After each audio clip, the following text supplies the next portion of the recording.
حسبي ربي جل الله ما في قلبي غير الله نور محمد صلى الله لا إله إلا الله حسبي ربي جل الله ما في. Assalamualaikum warahmatullahi wabarakatuh.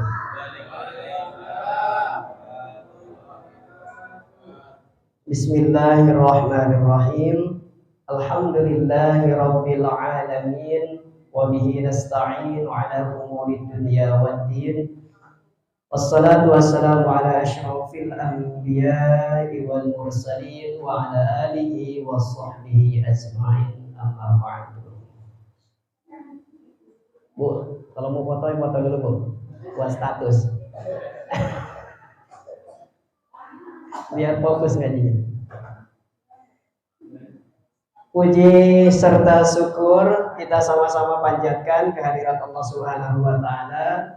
Alhamdulillah malam hari ini malam weekend ya, kalau orang-orang mah lagi jalan-jalan, lagi nongkrong, lagi ngopi. Alhamdulillah kita duduk bersama di majelis ilmu untuk sama-sama kita menuntut ilmu. Mudah-mudahan apa yang kita pelajari, yang kita pahami hari ini, malam hari ini bermanfaat, berfaedah, dan tentunya memberikan keberkahan.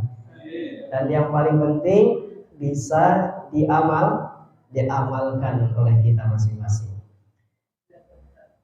Salawat salam kita sampaikan tentunya kepada junjungan alam baginda Nabi Muhammad sallallahu alaihi wasallam, kepada keluarganya, sahabatnya, para tabi'in, tabi'at, seluruh pengikutnya hingga hari akhir nanti. Dan semoga kita yang duduk di majelis ilmu malam hari ini, kita semua termasuk di dalam umatnya Rasulullah sallallahu alaihi wasallam yang mendapatkan syafaatul uzma di yaumil qiyamah. Amin ya rabbal alamin. Bapak Ibu jamaah Masjid Mushola Nurul Iman yang dimuliakan Allah Subhanahu wa taala, wabil khusus Pak Ketua DKM yang baru terpilih ya.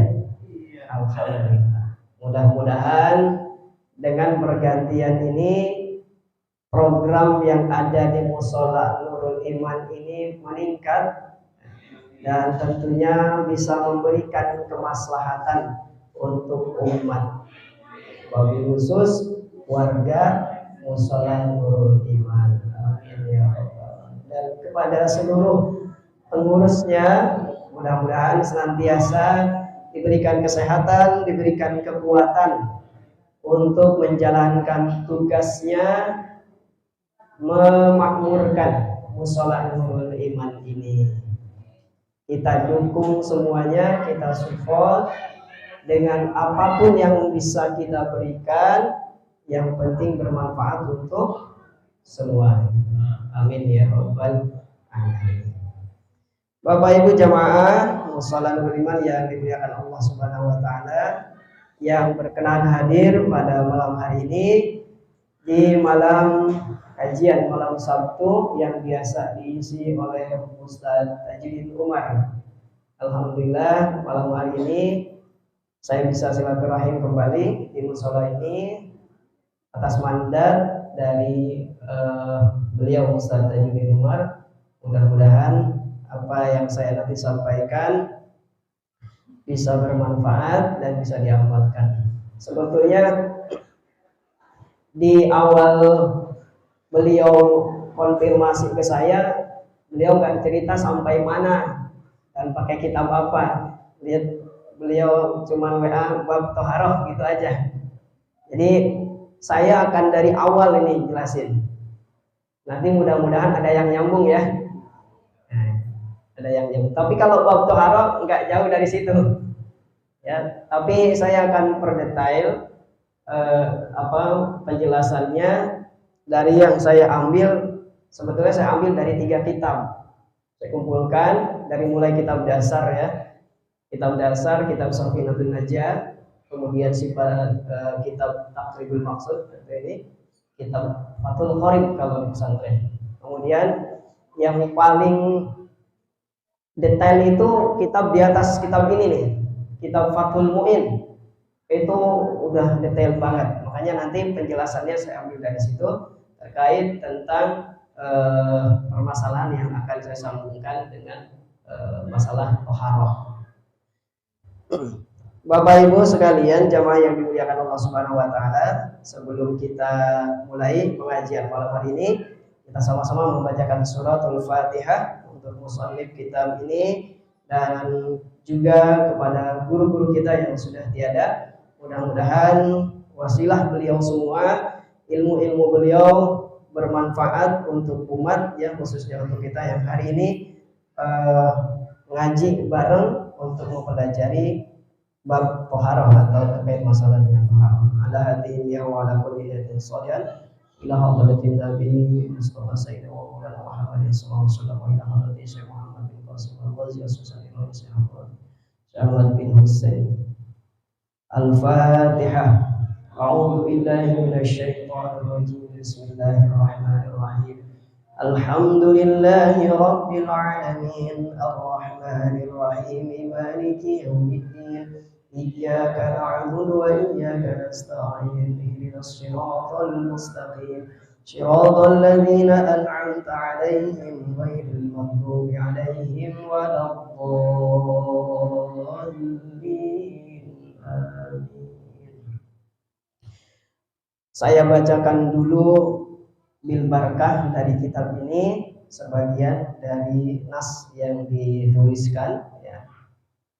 Kalau kita bicara tentang ziarah kubur saat kita membaca suratul Fatihah untuk satu pengarang kitab kuning, ya.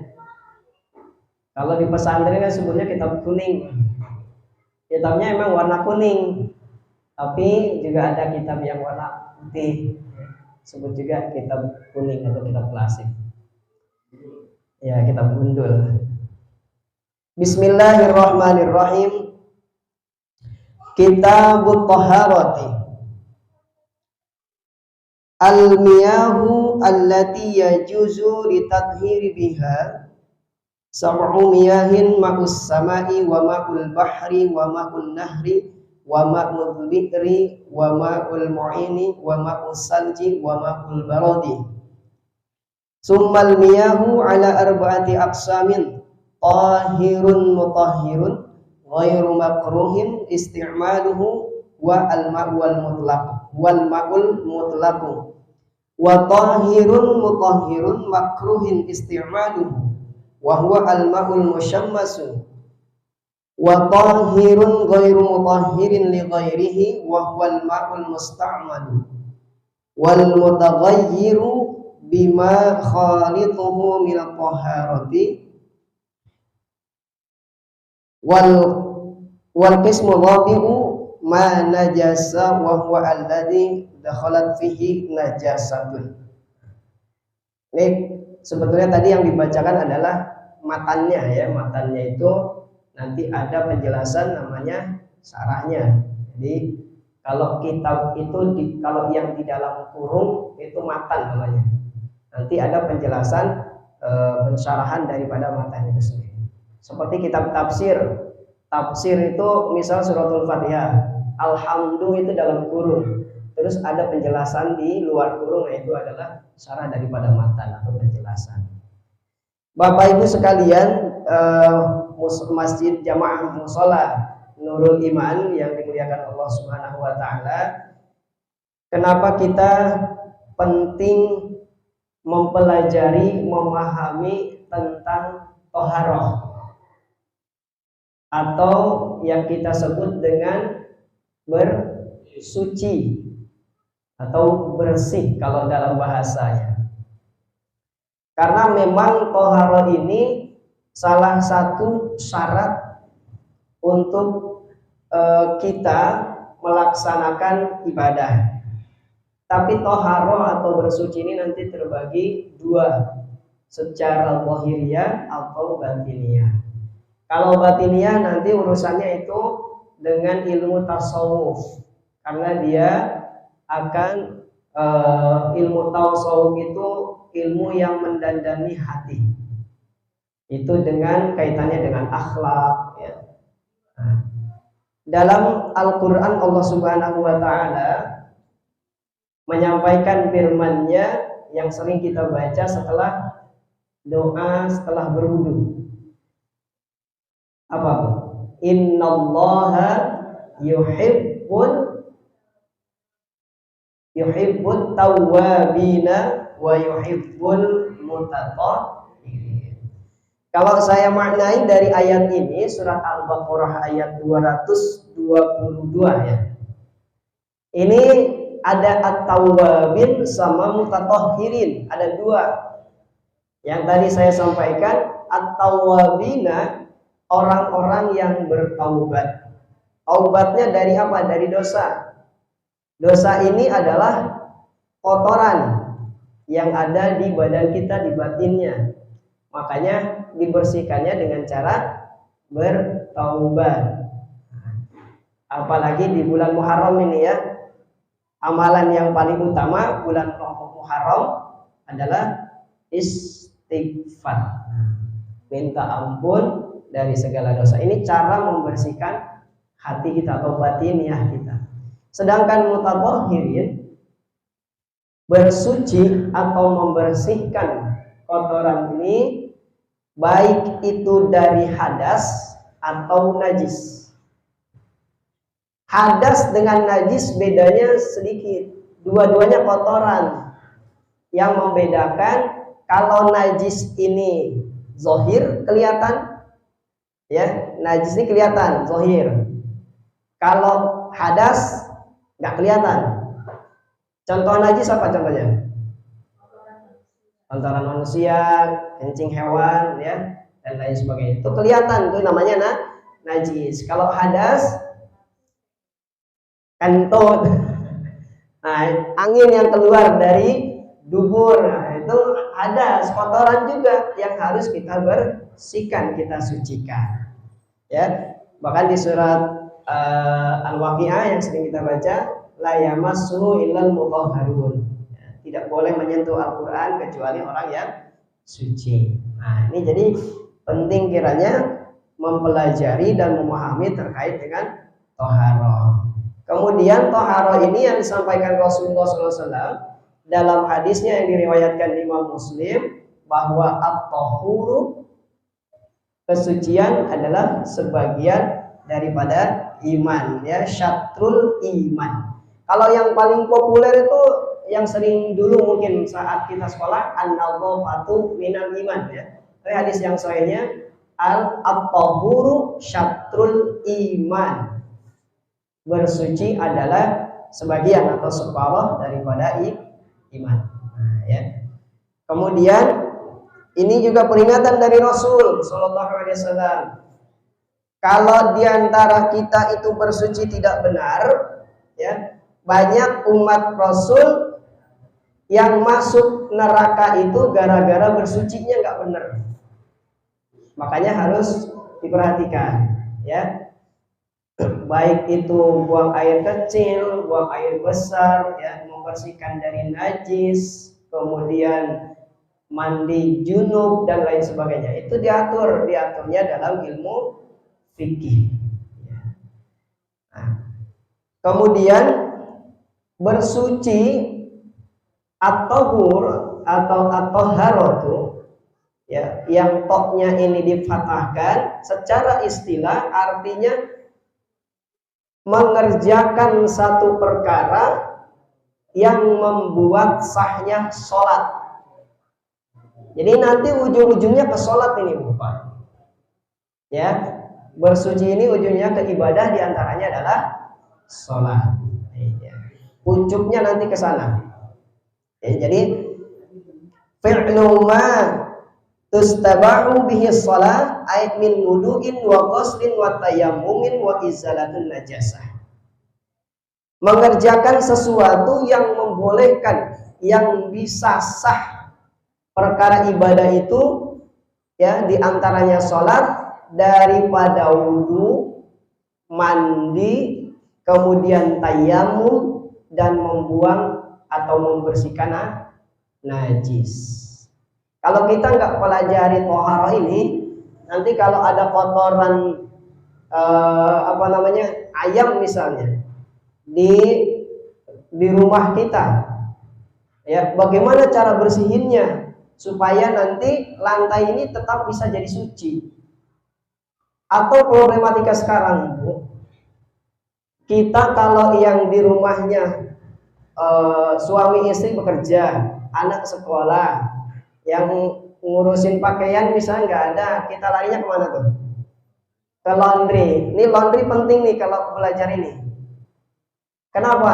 Karena pakaian yang kita pakai ini buat sholat, kalau cara nyucinya salah, bisa jadi pakaian yang kita pakai ini masih najis. Nah, nanti ini kaitannya dengan toharoh. Makanya penting nih, kalau yang ada yang tukang laundry di sini, penting belajar toharoh, ya.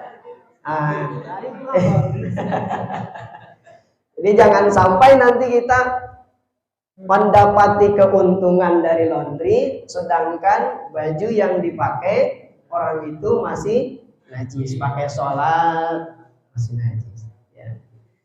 Setiap yang suci pasti bersih, tapi tidak setiap yang bersih itu suci. Ya, saya ulang, setiap yang suci itu pasti bersih, tapi nggak setiap yang bersih itu suci. Ya. Wah, ini pakaian habis di laundry bersih, tapi suci apa enggak? Itu masalahnya. Ya, sama nanti cara ngepel juga di rumah. Kalau ada najis, anak kecil, ya misalnya yang sudah umur 2 tahun, kita bersihin, tapi itu bersih, suci apa enggak? Karena belum tentu yang bersih itu suci. Ya. Nah, kemudian macam-macam toharoh. Macam-macam toharoh tadi ada 4 nanti ya. Yang pertama dengan berwudu, kedua dengan tayamum, ketiga dengan mandi, keempat dengan menghilangkan najis. Alat toharoh atau media yang dipakai untuk bersuci ini ada 3 diantaranya. Nanti ada yang dikiaskan. Yang pertama air, kedua debu, ketiga batu. Nanti ada yang dikiaskan ke batu ini seperti misalnya kalau di hotel itu pakai apa, Bu? Tisu. Ya. Atau kalau di hutan kita pakai apa tuh? Daun, ya. Daunnya jangan daun yang berduri, bahaya. Ya, itu nanti dikiaskan dengan batu. Nah, ini ya secara umum alat toharoh itu ada 3 atau media bersuci. Nah, yang pertama tadi air. Air ini pada umumnya dipakai untuk bersuci. Ya. Alat suci yang pertama atau media bersuci pertama itu air. Di antaranya yang menggunakan air adalah berwudu. Ya, nanti kita akan jelaskan air itu ada berapa macam dan seperti apa penggunaannya. Air mana yang bisa pakai bersuci, air mana yang makruh, air mana yang tidak boleh. Ya. Kemudian dari air ini, air yang Allah turunkan baik dari langit atau dari bumi itu ada 7 macam. Yang ini semua bisa sah dipakai bersuci. 1, air hujan. 2, air laut. Air sumur. Air sungai. Air salju atau es. Air embun mata air atau air sumber. Kalau air sumber di perumahan udah nggak ada ya. Air sumber banyaknya di perkampungan ya. Nah, ini 7 macam air yang bisa sah dipakai bersuci. Kalau air hujan, saat hujan tuh hujannya kecil ataupun sedang atau besar, kalau dia turun dari jatuh dari atas tuh langsung ke genting, terus kita tadahin, kita wudhu di situ langsung boleh. Ya. Atau kita tadahin dulu, tadahin ke ember. Nah bisa ya, air hujan. Begitupun air laut. Kalau air laut kan bisa langsung dicelupin. Bahkan kalau di kolam renang nanti, kalau kita mau wudhunya langsung tuh kejebrus, langsung niatin wudhu itu. Ya, atau mandi junub seperti itu nanti bisa. Ya, ada pembahasan. Nanti air yang di dalam kolam itu yang seperti apa? Yang bisa dipakai mandi junub atau mandi besar saat kita langsung terjun ke air itu, ya. Nah, kemudian toharoh tadi satu toharoh dari hadas. Hadasnya ada dua, hadas kecil sama hadas besar. Toharoh yang dari hadas kecil ini bisa disucikan dengan cara berwudu atau tayamum. Jadi toharoh yang hadasnya dari hadas kecil bisa disucikan dengan cara berwudu atau bertayamum. Jadi ini apa alternatif ya kalau tayamum itu. Nanti ada syarat-syaratnya. Yang boleh tayamum itu seperti apa. Kemudian yang hadas besar disucikan dengan cara mandi. Mandinya mandi apa nanti? Mandi yang kita sebut mandi janabah atau mandi junub, mandi ibadah ini. Ya, bukan mandi biasa. Nah, nanti di mandi ibadah ini ada apa aja yang perlu kita lakukan. Kemudian yang hadas kecil, kalau dalam kitab dasar kitab Safinatun Najah, ini ada beberapa yang bisa disucikan akibat atau disebabkan dengan hadas kecil. Diantaranya satu, keluar sesuatu dari kubul atau dubur. Jadi keluar sesuatu itu dari kubul atau dubur. Bahasa fikih kalau bicara kubul berarti lubang yang depan, lubang kemaluan depan. Kalau fikih saya harus jelas. Yang kedua, lubang dubur. Dubur lubang belakang, yaitu kubul dubur bahasanya. Kalau dulu guru saya jelasinnya ini Pak, jelas banget. Bahkan nyebutin kemaluan. Karena memang harus begitu kalau fikih. Ya. Ya. Tapi nggak usah dibayangin. Ya, itu keluar sesuatu dari dua lubang. Baik itu cairan ataupun benda padat. Cairan ya kencing, itu cairan. Kalau benda padat keluar batu, ya, atau keluar sesuatu yang itu benda padat, atau bahkan keluar hewan, itu bisa jadi, ya. Pas ngeden keluarnya cacing, nah itu kan sesuatu yang keluar dari salah satu lubang dua, kubul ataupun dubur. Kemudian yang kedua, akibat hilang akal. Hilang akal, orang yang hilang akal itu dia punya hadas kecil, harus disucikan dengan cara berwudu atau bertayamum. Ya, seperti apa? Mabuk itu orang hilang akal. Gila, walaupun gilanya itu cuma 5 menit. Sebentar amat gilanya. Atau pingsan. Ya, orang pingsan, dia punya wudu, terus pingsan. Habis itu 5 menit pingsan, sadar, mau sholat harus wudu, nggak bisa langsung sholat. Orang pingsan dan orang tidur. Tidurnya yang tidur bagaimana? Yang ngorok. Nah, kriteria tidur Pak, ini saya ajarin Pak. Karena saya yang dulu waktu ngaji, kalau jam 10 sampai jam setengah 12 tuh ngaji bagian lumayan ngantuk. Saya paling hebat. Ya, jadi kalau kita punya wudhu terus ngantuknya berat, malas berwudhu lagi kalau mau sholat. Ya, misalnya maghrib nih, maghrib itu itikaf di musola di masjid sampai isya. ngantuknya berat, tapi kita nggak mau wudhu lagi, maunya tidur karena ngantuk berat. Tidurnya harus merapatkan dubur, lubang belakang, ya, sampai tidak ada selak dia untuk keluar angin, dirapatkan dengan bumi atau dengan lantai, ya, seperti ini, ya. Jadi dulu itu saya itu dulu kalau ngaji jam 11 itu paling ngantuk saya itu. Ngaji ngelogat kitabnya di sini nih. Sayanya begini, tapi nunduk. Tidur. Tahu-tahu nggak kerasa, wallahu alam bishawab. Ya. Nah, itu makanya kitab yang ngajinya malam itu tuh banyak yang kosong. Karena ketinggalan ngelogat, ya. Nah, itu caranya. Kalau kita tidurnya ini misalnya begini, agak nunduk ke depan gini ya. Nah, ini kan ada sela nih di belakang kebuka. Lubang belakang ini kebuka, ini batal. Atau begini. Nah, tidurnya begini.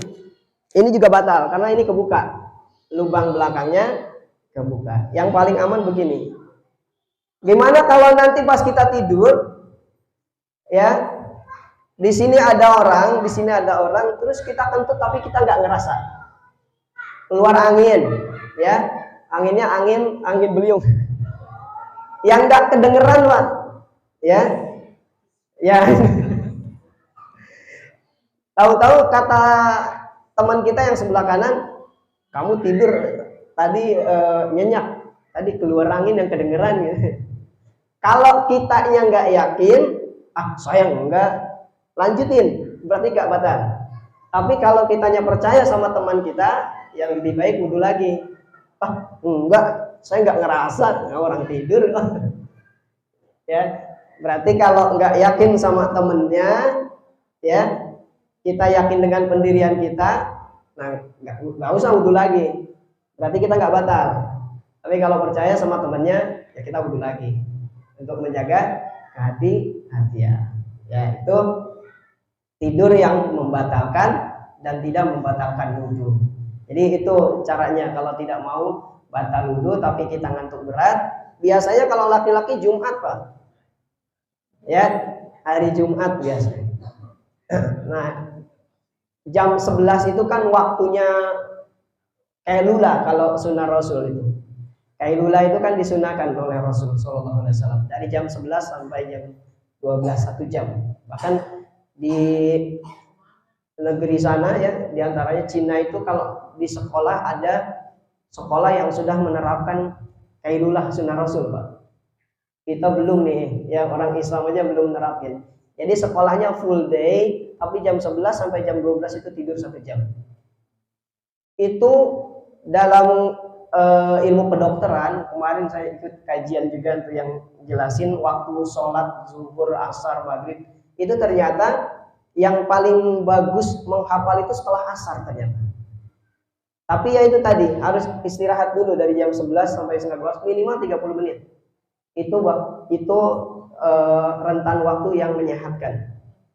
Makanya kalau saya kan terbiasa dengan jam 11 itu kan suka tidur kailula di pesantren. Sampai sekarang kalau udah jam 11 itu berat bawaannya. Kalau nggak dipakai aktivitas. Karena memang sudah terbiasa dengan tidur kailula. Batasnya dari jam 11 itu sampai 2:30 kalau mau tidur. Dari 2:30 ke sini jangan sampai dipakai tidur, Pak. Ya. Itu nggak menyehatkan, bahkan merusak kesehatan. Makanya orang tidur habis asar itu bahasa kitab gitu ya. Kalau habis asar itu bisa jadi gila, Pak. Ya. Jadi gila itu kelayangan, nggak inget waktu kadang-kadang, ya, nggak sadar, nggak bangun lagi. Nah, kemudian yang ketiga, bersentuhan kulit laki-laki dan perempuan yang sudah dewasa, sudah balik, ya. Nah, nanti ciri-ciri balik kan ini dasar dari kitab Safinah. Yang bukan mahram, ini, ya, bersentuhan kulit laki-laki tanpa ada penghalang. Jadi kulit sama kulit langsung ketemu. Kalau ada penghalang salah satunya ya nggak batal. Ya, gimana kalau kulit ketemu rambut perempuan? Batal apa enggak itu? Rambut kulit bukan? Bukan. Ya. Nah, itu aja ya. Jadi kulit ketemu kulit bahasanya.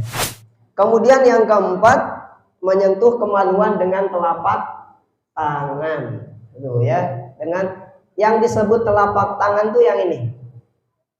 Jadi menyentuh kemaluan dengan ini, telapak tangan. Berarti yang belakang bukan telapak tangan. Jadi kalau gatel, nggak mau batal wudhu, garuknya pakai ini. Ya, yang belakang. Nah, ini yang batal pakai telapak tangan. Oke, ya. Pakai sarung nggak batal. Kalau pakai sarung ya. Nah, kemudian larangannya bagi orang tadi, ya, larangannya satu memegang mushaf atau Al-Quran, ya. Ini karena Al-Quran tadi di dalam surat Al-Waqiah, ya, la yamassuhu illal mutahharun. Jangan menyentuh Al-Quran kecuali orang yang suci. Ini tak boleh, larangan bagi orang yang tadi yang punya hadas kecil. Kemudian sholat fardu atau sholat sunat dan tawaf, itu larangan bagi orang yang punya hadas kecil, ya. Kemudian yang berikutnya hadas besar. Hadas besar ini bisa disucikan dengan cara mandi junub atau janabah, ya. Orang yang junub itu harus disucikan dengan cara mandi besar atau disebut juga mandi adus, mandi janabah, mandi junub. Siapa aja yang mereka harus mandi junub yang punya hadas besar? Satu, karena keluar air mani, ya, baik itu melalui mimpi ataupun bukan, ya, baik melalui mimpi atau bukan. Kalau bukan berarti salah satunya seperti menghayal, ya, itu kalau keluar air mani dia harus mandi junub. Nah, nanti juga seperti apa air yang bisa dipakai mandi junub. Kemudian yang kedua, perempuan yang menstruasi, haid. Ini penting bagi kita sebagai orang tua tentunya, mengajarkan anak-anak kita perempuan yang sudah dewasa, ya, diantara yang dewasa ini umur 9 tahun ke sana, yang sudah keluar darah haid, harus diajarin cara mandi junub, mandi besar, ya. Termasuk juga menjaga anggota, salah satu anggota dari tubuhnya. Apa diantaranya yang sering terjadi itu adalah rambut. Perempuan itu harus punya buku catatan khusus di haid. Jadwalnya tanggal berapa, sucinya tanggal berapa, jam berapa, itu harus dicatat itu. Kalau nggak dicatat di buku, di kalender. Rambut yang berserakan atau yang rontok, ya, dari tubuhnya saat dia punya menstruasi, saat tidak suci, itu harus dikumpulin. Nanti saat bersuci itu harus dibasahin juga. Karena di antara rukun mandi junub dua, satu niat, kedua tamimul badan, membasahi seluruh badan termasuk daripada rambut, ya. Nah, kemudian perempuan yang wiladah ini melahirkan, ya, setelah melahirkan dia harus mandi junub. Kemudian orang atau perempuan yang nipas, punya darahnya setelah melahirkan itu nipas, sama juga dia harus sucian dengan cara mandi junub. Kemudian melakukan hubungan suami istri, ini juga harus mandi junub. Kemudian meninggal dunia kecuali orang yang mati syahid. Ini sering, yang orang yang sering ngurusin jenazah, jangan lupa nih mandi junub, ya. Jadi sebelum dimandiin, mandi junubkan dulu. Ada kesunahan juga sebelum mandi junub itu berwudu. wuduin, mandi junubin, terus mandiin, disabunin, habis itu wuduin lagi, wudu yang terakhir itu. Ya, kalau yang pertama wudunya niat karena niat sunat sebelum mandi junub. Kalau wudu yang tadi seperti kita wudu mau sholat. Nanti juga itu bahasannya tentang wudu, niatnya seperti apa, ya, airnya bagaimana, rukunnya, pembatalan dan sebagainya. Itu banyak bahasannya. Kemudian yang melakukan hubungan suami istri juga, ya, sama ini harus mandi junub. Gimana kalau mandinya malam hari, kita nggak kuat air dingin, boleh nggak kredit mandinya?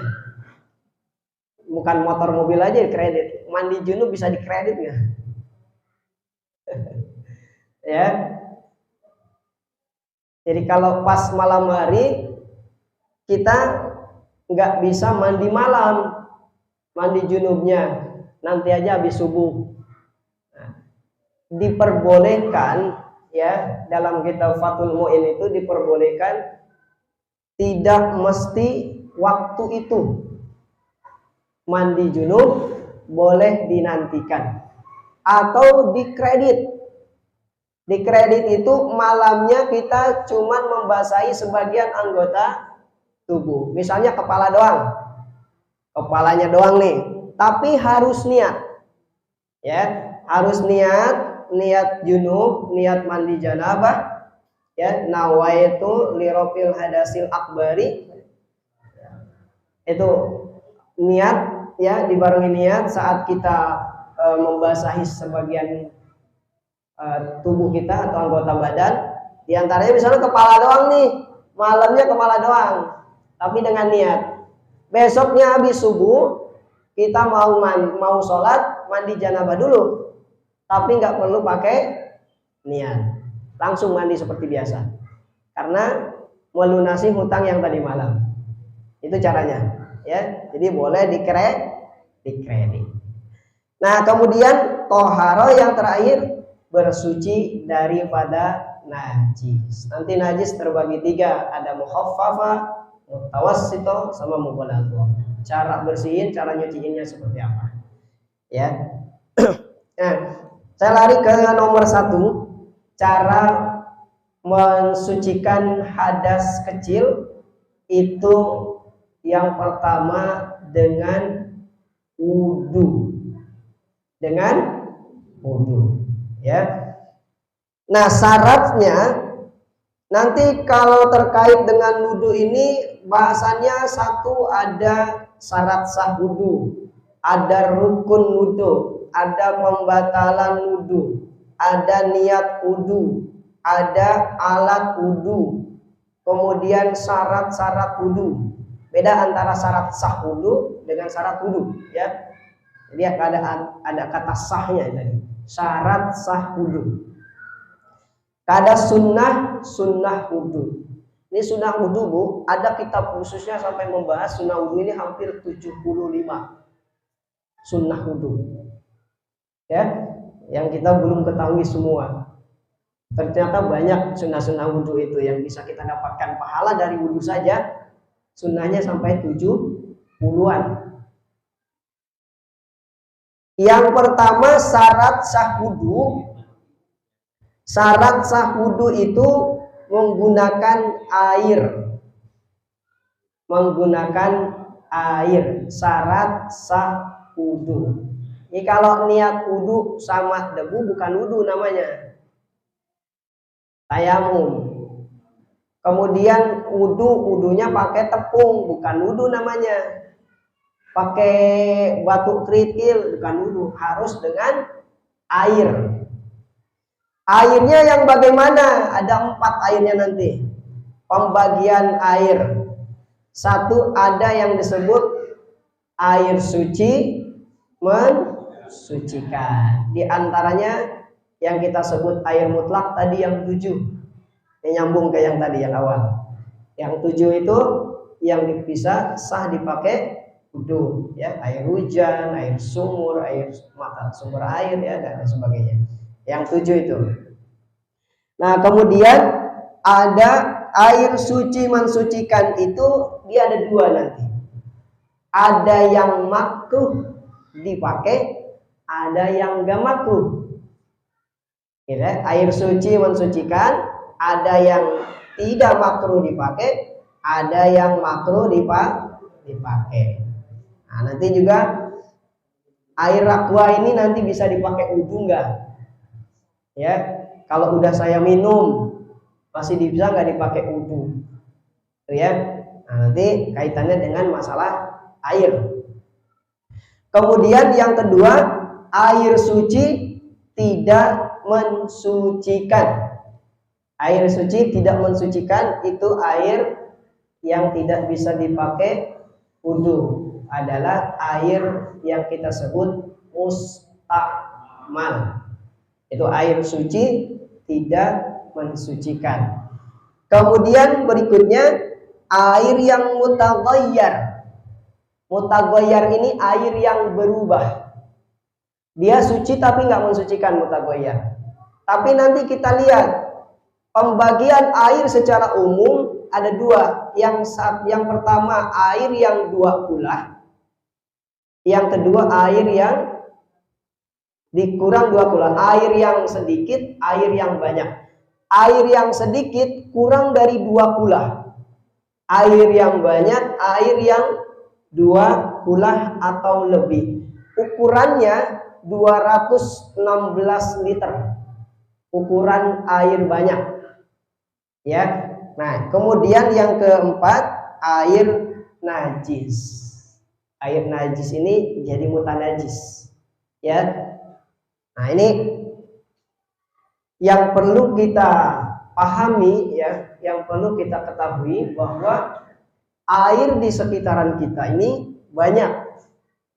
Dari 4 macam ini nanti macam-macamnya banyak sekali, Pak. Contoh, ada air di dalam rumah kita di bak misalnya, kita tinggal pulang kampung seminggu, airnya jadi warna apa? Coklat atau kuning misalnya. Ya, kayak gitu tuh bisa nggak dipakai wudhu nanti. Terus ada lagi air yang menggelumang di jalan misalnya. Kalau habis hujan, air itu ada yang numpuk, ya, warnanya kayak tanah, itu bisa nggak dipakai wudhu nanti. Kemudian ada air juga misalnya tercampur dengan najis, bangkai misalnya. Ada air yang dua kula, air yang lebih dari 216 liter, tercampur oleh bangkai kambing misalnya. Ada kambing mati, terus dia di air itu, di air yang dua kula. Nanti ini kalau dia airnya berubah, kalau dia nggak bisa dipakai bersuci, bisa nggak nanti dia harus jadi suci dan mensucikan? Ya, jadi banyak sekali terkait masalah air ini yang harus kita pahami, karena air ini salah satu syarat sah kita berwudu. Ya. Kita bahas nomor 1. Air suci mensucikan. Bagian pertama adalah air yang tidak makruh dipakai. Air yang pertama suci mensucikan, yang tidak makruh dipakai berarti bisa dipakai bersuci, bisa dipakai mandi junub, bisa dipakai wudu, ya, bisa dipakai bersihin najis. Nah, ini suci mensucikan. Air suci mensucikan, air yang tidak punya qayyid apapun, air yang tidak punya tambahan nama. Ya, secara simpelnya begitu. Air yang tidak punya embel-embel. Air teh suci nggak? Suci. Mensucikan? Tidak, karena dia sebutannya aja sudah air teh, ada embel-embel teh. Gitu ya. Kemudian air kopi suci nggak? Suci, tapi tidak mensucikan, karena dia bukan lagi air mutlak namanya, tapi air kopi, ya. Nah, jadi suci mensucikan ini, air yang suci mensucikan bisa ya airnya bersih, yang mensucikan, tidak makruh dipakai. Kemudian yang kedua, air suci mensucikan tapi makruh untuk dipakai, yaitu air yang bekas dipakai, air yang makruh dipakai tapi suci mensucikan, itu air musammas. Apa itu air musammas? Air yang panas tersinari matahari. Kalau ibu bapak sekalian wudhu, kalau torannya di atas, mataharinya sedang terik, pas wudhu pertama, air yang ngalir pertama itu biasanya panas. Nah itu yang panasnya jangan dipakai wudhu dulu, biar dia ngalir dulu yang panasnya. Kalau udah agak anget baru ya sah, tapi makruh kalau panas, karena suci mensucikan tapi makruh dipakai bersucinya. Jadi kalau pas airannya pertama itu dia makruh karena panas ya. Nah jadi biar dia ngalir dulu yang panasnya, udah agak anget ke dingin, nah baru pakai itu ya.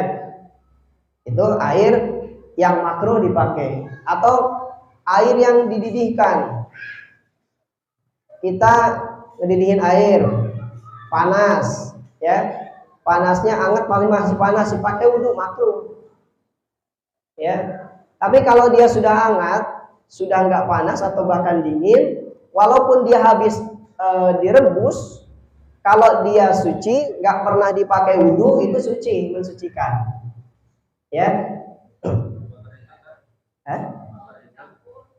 Mana? Oh ya, yang penting jangan panas. Kalau hangat masih boleh. Ya, boleh itu kalau yang lebih. Terus nanti kejadiannya kan, kalau di hotel itu air tuh ada sirkulasi air, saya namanya lupa nih bahasanya ya. Yang di hotel-hotel itu air kan lebih dari 2 kulah. Orang kencing ke situ, BAB ke situ, airnya ditampung, terus dibersihin, difilter sampai dia masuk lagi tuh. Ke atas itu juga itu. Tapi yang dipakai sama kita kan itu sudah suci. Ya, dia sudah melalui proses pensucian, pembersihan, pensucian juga, karena dia lebih dari 2 kulah. Nanti itu kaitannya dengan air mutaghayyir. Nah, kemudian itu air yang suci tidak mensucikan tapi makruh untuk dipakai, itu air musammas. Air suci tidak mensucikan itu namanya air mustakmal. Nah, mustakmal itu seringkali orang memahami air mustakmal, kalau kita wudhu nih Bu ya, kita wudhu pakai air di keran, di bawahnya itu ada ember. Nah, kita wudhu tapi misalnya bukan wudhu, tapi misalnya kita cuci tangan ya, nggak wudhu, cuci tangan, di bawahnya ada ember. Kira-kira itu yang di ember bisa dipakai wudhu nggak? Bisa nggak? Saya minum dulu.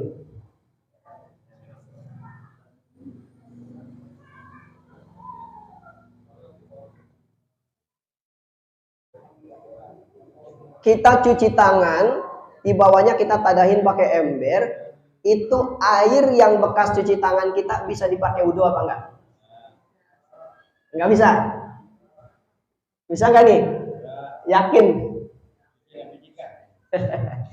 Jadi air mustakmal, yang disebut air mustakmal itu air bekas pakai menghilangkan hadas kecil atau hadas besar. Jadi bekas pakai wudhu. Kalau kita niat wudhu, nawaitul wudhu'a, air yang ditadahin itu mustakmal. Tapi kalau kita cuma cuci tangan doang, nggak niat wudhu, nggak niat menghilangkan hadas kecil, air yang di dalam ember ini bukan air mustakmal. Tetap jadi air suci mensucikan. Jadi Ya, diingat pengertiannya, dipahami bahwa yang disebut air mustakmal itu air bekas pakai wudhu. Nah, sekarang kalau gambarannya air mustakmal di ember kita tadain, Bu. Kita tadain beberapa ember habis kita wudhu, atau ada beberapa orang ini di bawahnya ada ember. Ditadahin ya bekas wudhunya. Terus dikumpulin dalam satu tempat. Jadilah 216 liter. Air mustakmal kalau disatuin, digabungin ya, terus dia mencapai 216 liter atau 2 kula, maka air mustakmal itu jadi tohur mutohirun. Jadi air suci mensucikan. Kalaupun nanti kita ambil pakai gayung dari tempat yang tadi sudah disatuin, itu jadi tetap air suci mensucikan. Beda kalau yang ditadahin cuma satu ember, terus kita kasihin sama temen, nih pakai wudhu bekas saya. Nah, itu mustakmal, nggak boleh, karena dia kurang dari 2 kula. Nah, itu gambarannya air mustakmal.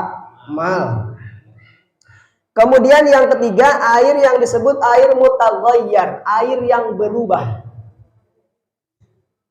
Nah, terkait air yang suci mensucikan, kemudian air suci yang tidak mensucikan, saya hubungkan dulu dengan yang laundry tadi ya.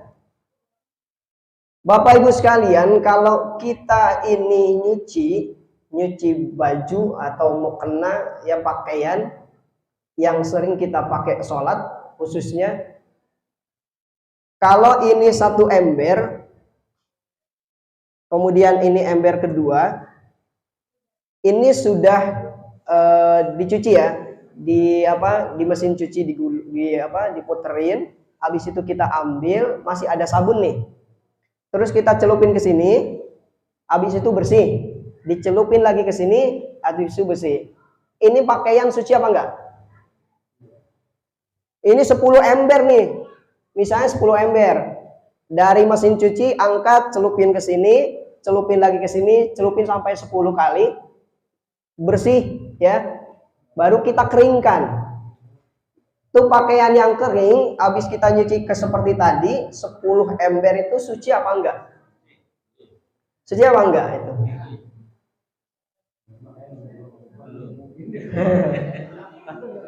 Ya, kalaupun ada 100 ember di sini, kita celupin kayak tadi, itu baju sampai kering nggak suci. Kenapa? Karena dia cuma mindahin kotoran sama najis di situ. Diangkat dari sini ke bawah lagi, pindahin ke sini, angkat lagi di bawah, angkat lagi ke sini, pindah ke sini. Sampai dengan 100 ember dia pindah terus.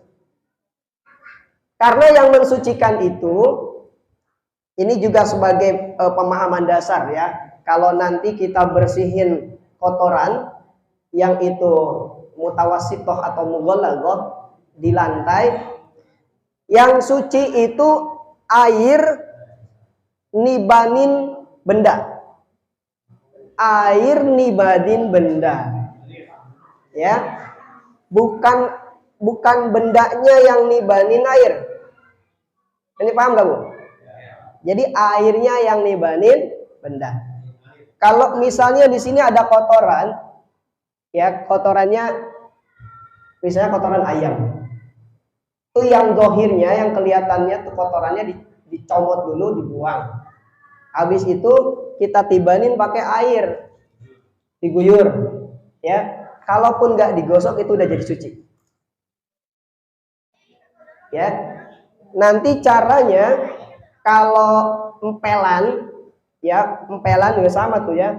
Jadinya nih kalau di situ masih ada najis, kalau belum ditibanin air, pakai empelan, terus dipel sampai bersih, itu masih najis, sampai kering. Karena nggak ditibanin air dulu. Sama halnya dengan laundry tadi. Jadi kalau bersihin pakaian, kalau kita nyuci harus air yang nibanin pakaiannya. Ya, jangan kebalik. Jangan pakaiannya yang nibanin air. Itu ya, itu terkait dengan pakaian yang sering kita pakai saat mencuci. Kemudian air mutaghayyir, air berubah. Air yang berubah ini ada dua. Yang pertama tadi air yang 2 kula, yang kedua air yang kurang dari 2 kula atau disebut juga air yang sedikit. Air yang 2 kula ini bisa tidak jadi suci atau tidak jadi air mutlak suci mensucikan apabila tidak berubah warna, bau, dan rasa. Tiga sifat ini. Kalau airnya air 2 kula. Kalau air yang sedikit kurang dari 2 kula, ukurannya kurang dari 216 liter, berubah atau tidak berubah sifat bau dan rasa, saat dia ketibanin najis jadi najis, jadi tidak suci mensucikan. Contohnya misalnya kolam renang, ya, kolam renang. Kolam renang ini ada orang renang kencing di situ. Kan ada aja nih kalau anak kecil ya. Itu kolam renang kan lebih dari 2 kula, Bu. Lebih dari ukuran 216 liter. Ada anak kencing saat renang. Terus kita mau sholat nggak ada tempat wudhu, wudhunya di situ. Kira-kira gimana caranya meyakinkan kita wudhu di sana? Karena kan banyak nih. Biasanya anak kecil itu kalau nggak kuat ya sudah kencing di situ, tempat air yang dia renang. Tinggal 3 aja nanti itu. Ya, yang pertama baunya. Kalau baunya sudah berubah, bau kencing anak ya, bau kencing manusia, berarti itu sudah tidak suci mensucikan. Kemudian yang kedua warnanya jadi agak kuning. Ya, itu kedua. Kemudian yang ketiga rasanya. Nah, kira-kira dirasain. Ya. Nah, ini untuk meyakinkan ya. Ini lihat 3 sifat itu. Kalau tidak berubah, berarti air itu suci mensucikan. Tapi kalau berubah salah satunya, air itu tidak mensucikan. Bersih, suci, tapi tidak mensucikan. Tidak boleh berarti dipakai wudhu, tidak boleh dipakai mandi junub, tidak boleh dipakai menghilangkan najis atau hadas, baik itu hadas kecil ataupun hadas besar. Ya. Nah, itu kaitannya dengan air mutaghayyir. Kemudian bagaimana caranya nih supaya air yang 2 kula ini lebih dari 216 liter itu bisa suci? Umpamanya ada kolam atau ada balong atau kolam ya. Kalau di perkampungan tuh suka ada balong. Terus di situ ada jenazah ayam, ada bangkai ayam. Otomatis kalau sudah beberapa hari itu air berubah, baunya menyengat ya, jadi bau bangkai. Berarti dia air suci tidak mensucikan. Nah, bagaimana supaya dia jadi suci mensucikan? Pertama, bisa caranya itu si bangkainya dibuang dulu, habis itu airnya didiamkan beberapa hari sampai 1 minggu misalnya. Kalau 1 minggu itu baunya sudah hilang, warnanya sudah hilang atau warnanya kembali seperti biasa, ya, kemudian rasanya juga jadi yang awal, nah berarti itu air sudah suci mensucikan. Pertama seperti itu alami, itu cara alami. Yang kedua, airnya itu bisa ditambahin air sampai baunya hilang, sampai rasanya seperti biasa lagi, sampai warnanya seperti biasa lagi. Atau dikurangin, airnya dikurangin tapi tetap dia ukuran 216 liter. Dikurangin, tidak merubah ukuran, masih 216 liter. Kalau dikurangin itu baunya hilang, rasanya seperti biasa lagi, warnanya seperti biasa lagi, berarti itu suci, mensucikan. Sama halnya dengan air yang tadi saya sampaikan di awal. Kalau kita punya air di rumah, di apa namanya, di bak, ya, kemudian kita tinggalin, itu air kan berubah warnanya. Nah, kalau yang semacam ini, air ini masih tetap suci, mensucikan, karena dia berubah alami, bukan berubah perbuatan manusia. Dia alami, berubah sendiri. Nah, itu masih suci, mensucikan. Kalau yang tadi airnya yang ada bangkainya, itu kan ada ulah manusia, ada ayam yang sudah mati dikeceburin ke situ, jadi bangkai, jadi bau, ya, sehingga airnya berubah menjadi air yang najis. Tapi kalau airnya yang sedikit, ya, airnya yang sedikit, kemudian ketimpain najis, dia mau berubah atau tidak, tetap dia jadi najis. Ya, air sedikit berarti air yang kurang dari ukuran 216 liter. Ya, jadi ini yang perlu kita pahami terkait tentang air, karena air ini penting. Kalau buat kita kan, ini syarat sah wudu ini pakai air. Kemudian ada juga air yang berubah itu, air yang berubah tercampur oleh benda padat atau benda cair. Itu juga suci tapi tidak mensucikan. Ya, contohnya seperti air kopi, itu kan cair, padat ya, kopi kan padat. Kemudian air teh itu kan kecampur, dia mutaghayyir jadinya. Suci tapi tidak mensucikan. Air gula, kalau air panas kita tambahin gula, warnanya tetap begini nih, tapi kan dia jadi manis. Disebutnya bukan air mutlak lagi, tapi air gula. Jadi dia punya nama embel-embel yang lain. Ini bukan air mutlak. Iya, itu jadi. Dan makanya air ini penting buat kita pelajari, buat kita pahami, karena dia jadi alat wudhu. Nah, sekarang berbicara dengan air ini, air aqua ini bisa dipakai wudhu apa enggak? Bisa ya, karena dia air suci, mensucikan. Kalaupun dalam pembuatan air ini, ya, dalam pembuatan air ini yang memproses air ini misalnya kena tangannya dia, ya. Nah, itu bukan, dia kan nggak niat menghilangkan hadas, kecuali kalau dalam prosesnya air ngalir dia wudhu di situ, gitu ya. Tapi kalau air proses kayak gini kan dari sananya tentu lebih banyak dari 216 liter. Bahkan jangankan satu botol ini bisa dipakai wudhu. Bagaimana supaya cukup? Ya, pakainya yang wajib saja. Kalau ini keadaannya darurat.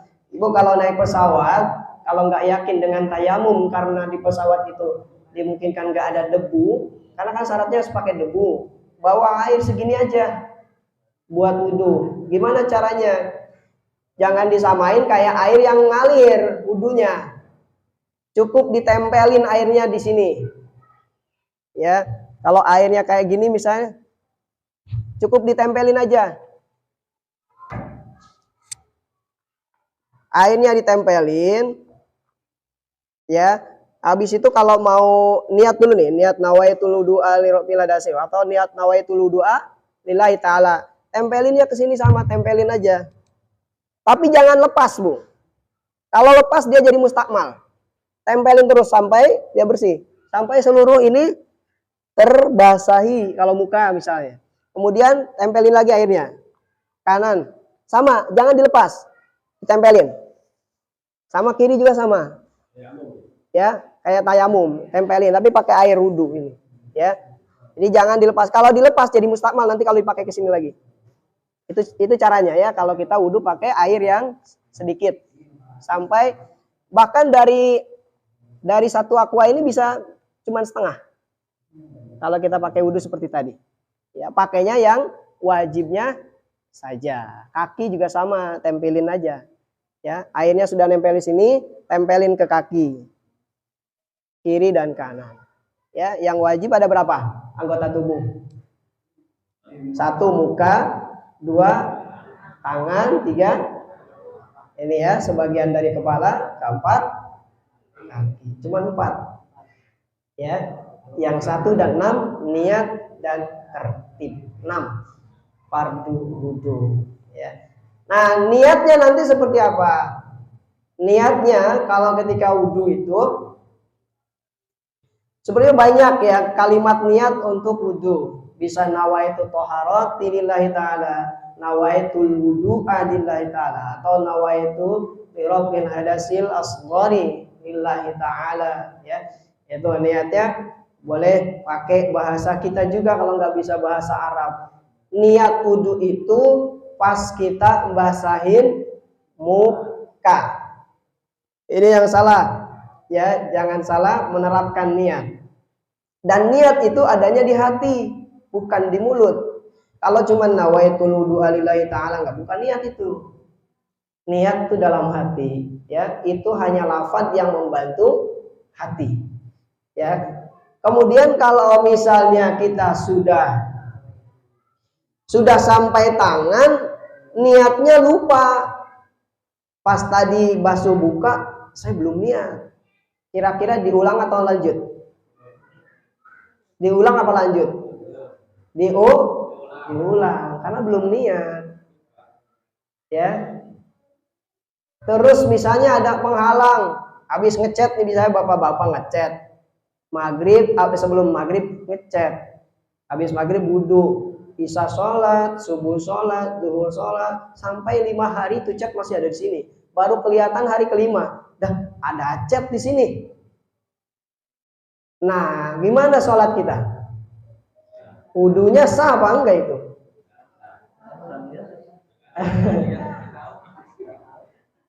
Wudunya enggak sah, Pak. Selama 5 hari itu harus diulang sholatnya. Makanya sebelum kita berwudu, anggota wudu yang wajib ini harus dilihat, harus dibersihin dulu. Itu sunahnya kan dibersihin dulu, termasuk kotoran kuku. Sebagian ulama ada yang menyampaikan bahwa sebagian kuku ini kotorannya, sebagian dari kotoran yang harus dibersihkan saat sholat, saat berwudu, karena dia nggak sampai airnya ke kulit.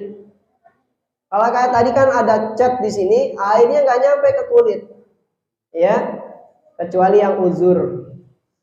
Yang uzur tuh ya sakit di sini, nggak boleh kena air. Nah, itu bisa dengan cara diisyaratkan, digosokin. Jadi itu selama 5 hari, dari mulai maghrib, isya, subuh, zuhur, asar, sampai 5 hari harus diulang sholatnya. Ya, maka penting ya itu. Penting kalau sebelum wudu itu kita harus periksa dulu. Ya. Nah, kemudian ada orang itu daimul hadas namanya. Daimul hadas itu dia beser misalnya, atau sebentar-sebentar keluar angin, ya, udah bocor klepnya, ya. Nah, udah bocor klepnya. Nah, itu kalau untuk berwudu, orang yang seperti ini pas mau sholat baru wudu. Jangan nunggu kelamaan mau sholat, dia keburu batal. Nanti pas udah qomat mau sholat baru dia wudu, gitu ya. Nah, tapi sekarang kan canggih. Sekarang canggihnya tidak hanya anak usia 1 tahun 2 tahun yang pakai pampers. Emak-emak juga ada yang pakai pampers, ya. Bapak-bapak juga ada. Nah, ini gimana? Kalau pembalut atau pampersnya ini dia sudah berwudu, kemudian sholat, di tengah-tengah sholat itu nggak ketahuan, tahu-tahu setelah sholat ada kotoran, ada air kencing dan lain sebagainya. Nah itu gimana tuh? Ya, kalau meyakini saat sholat dia nggak keluar, sholatnya sah. Tapi saat dia di tengah perjalanan sholat merasa ada yang keluar, ya, dengan keyakinan hatinya, wah keluar air kencing, nah, maka batal sholatnya. Kalau yang tadi meyakini nggak ada yang keluar, ya, saya nggak ngerasa kencing, nggak ngerasa BAB misalnya di tengah perjalanan sholat itu, tahu-tahu ini dengan keyakinan Pak ya, dengan keyakinan seperti tadi, maka sholatnya jadi. Ini balik lagi keyakinan, karena dalam ilmu kaidah fikih, keyakinan itu bisa mengalahkan keraguan. Jangankan yang pakai pempes, kita yang normal saja seringkali ada kejadian saat sholat itu rasa-rasanya keluar air, ya, keluar angin. Kalau itu yakin saat kita sholat itu nggak ada yang keluar, maka sholatnya sah. Tapi kalau nggak yakin, di tengah perjalanan sholat kita ragu, jangankan ragu, menggantungkan keraguan saja itu batal sholat. Menggantungkan ini kayak gini, tadi keluar apa enggak ya? Nah itu udah gantungan keraguan. Jadi itu tinggal balik lagi kepada keyakinan masing-masing, ya. Nah, jadi terkait tentang air itu juga yang sudah disampaikan, sebetulnya nanti contohnya banyak ya, mungkin nanti dari pertanyaan ada yang keluar ya terkait dengan yang tadi dijelaskan. Mudah-mudahan bisa dipahami. Kalaupun nanti ada yang mau ditanyakan, silakan tanyakan. Kalau langsung saya bisa jawab, saya jawab, ya. Kalau enggak saya bisa jawab hari ini, insya Allah itu jadi ilmu tambahan. Karena masalah fikih ini semakin hari semakin banyak problematikanya, kompleks. Kitabnya setebal apapun kitab fikih ini, permasalahan pokoknya itu hanya di situ-situ saja. Tapi pengembangan masalah itu dalam kehidupan itu kompleks, dia akan luas. Ya. Tetap lari dari pokok dasarnya, tetap lari ke masalah atau ilmu yang di awal. Jadi nanti kan seperti air yang sirkulasi itu juga kan itu di zaman modern. Kalau dulu di zaman Rasul kan nggak ada. Ya, circle ya, namanya circle ya kalau nggak salah. Itu ya. Jadi itu kompleks. Tisu juga kan dulu nggak ada tisu. Makanya di dalam pembahasan ini bahasanya bukan tisu tapi batu. Mensucikan itu dengan salah satu alatnya itu batu. Tapi nanti syarat-syarat batu itu diantaranya kan harus kasar. Kasar itu bisa dikiaskan dengan daunnya yang kasar, ya.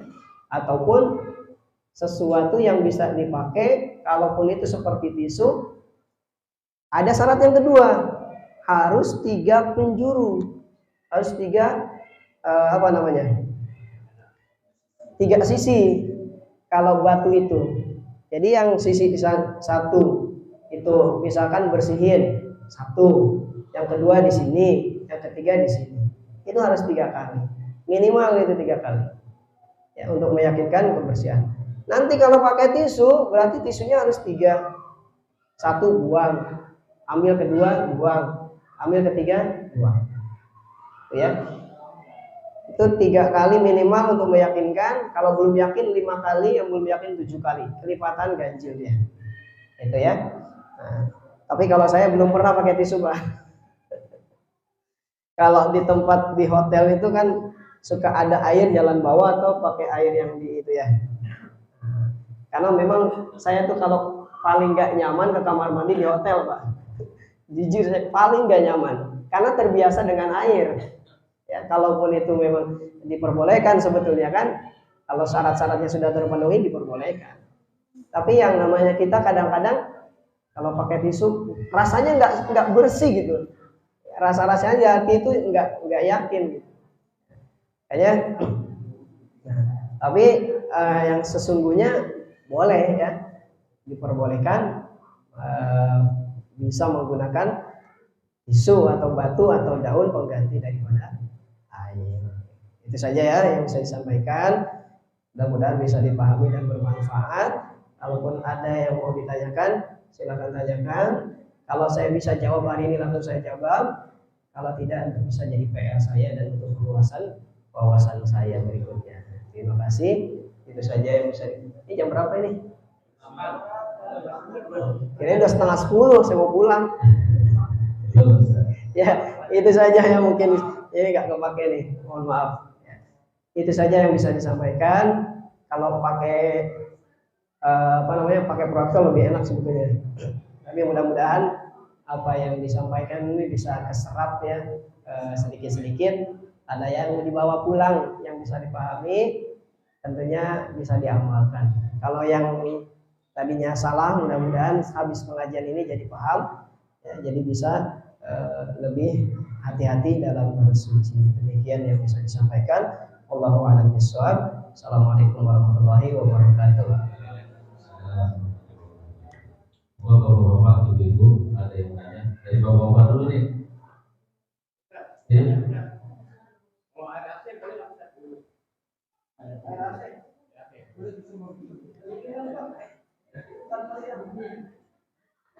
Air AC, oh ya, yang itunya ya, yang tetesannya.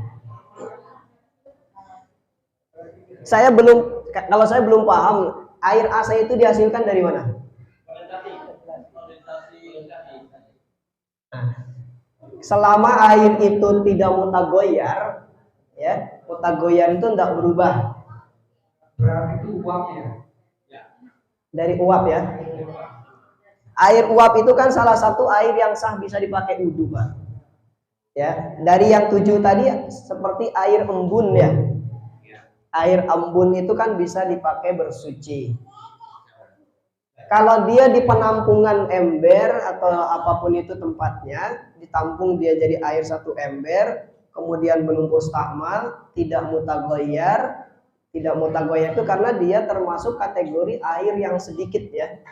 Air yang kurang dari 216 liter. Kalau dia tidak kenajisan, tidak terketimba najis, itu air suci, mensucikan. Kemudian air itu nggak berubah warna, berwarna-warna ya, kemudian bau sama rasa, itu juga termasuk air suci, mensucikan. Bagaimana kalau yang ada hewan mati nih, terus masuk ke situ, itu masih suci mensucikan apa enggak? Tadi kan dia kategorinya suci mensucikan, terus ada hewan, contohnya cicak ya, cicak mati masuk ke situ, nah itu air masih suci apa tidak? Cicak masih suci apa tidak? Masih. Kategori hewan yang bisa merubah air itu jadi tidak suci mensucikan, hewan yang apabila dibelek itu ada darahnya, ada darah yang ngalir. Kalau semut mati ke situ, semut punya darah nggak kalau dibelek? Nggak ada, masih suci mensucikan. Sama cicak juga ya, cicak kalau dibelek ada darahnya nggak sih? Nggak ada darah yang mengalir deras itu. Ya,